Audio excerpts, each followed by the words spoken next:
Imposto seletivo mira refrigerantes e não deve incidir em achocolatados, sucos e energéticos. A discussão deve ser levada à justiça após o início da reforma tributária. Acompanhe com o Marcelo Matos.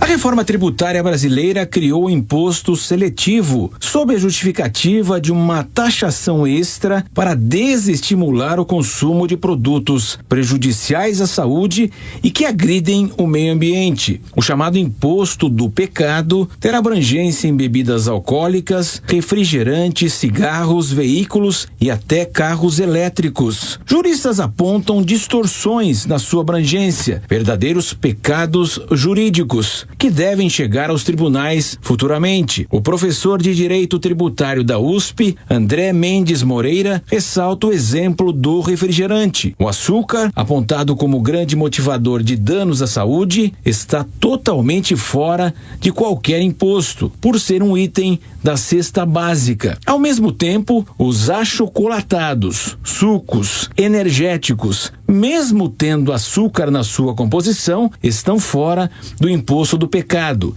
e terão uma alíquota específica de 28%. Já o refrigerante, então, virou o grande vilão e terá 28% mais o imposto seletivo, ou seja, mais 2% de tributação. Mas se o consumidor trocar o energético por um refrigerante, aí sim ele está cometendo um pecado. E esse pecado é punível agora com a cobrança desse imposto chamado imposto seletivo. De modo que faltou, a meu ver, coerência, a meu ver, transparência.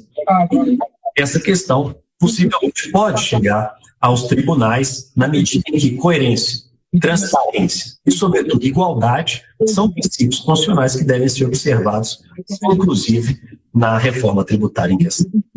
A questão é básica. A intenção do legislador ao criar o imposto seletivo é, de fato, alterar comportamentos da população e garantir uma maior saúde, ou então é apenas uma mudança para elevar a arrecadação de impostos?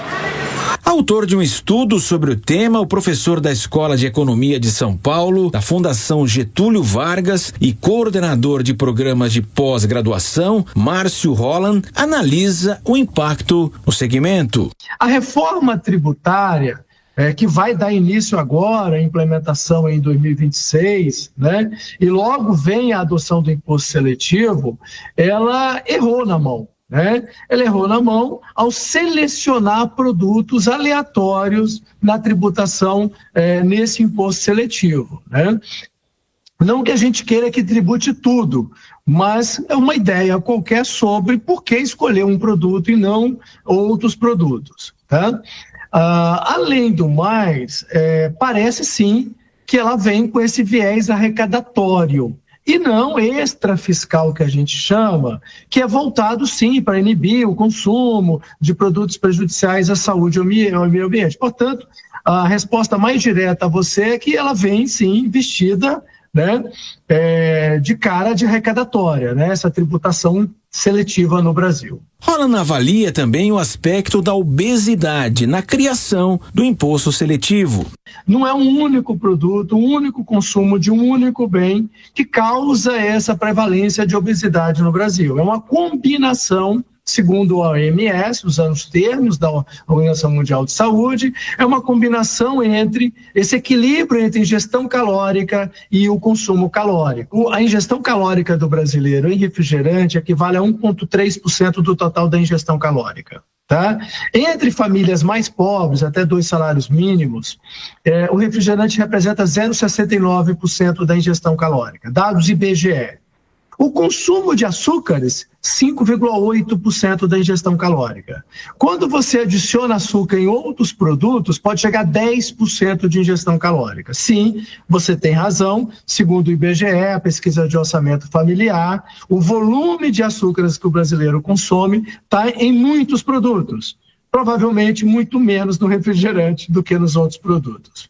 Alguns deles, inclusive, estão na cesta básica, com isenção completa daqueles 28%.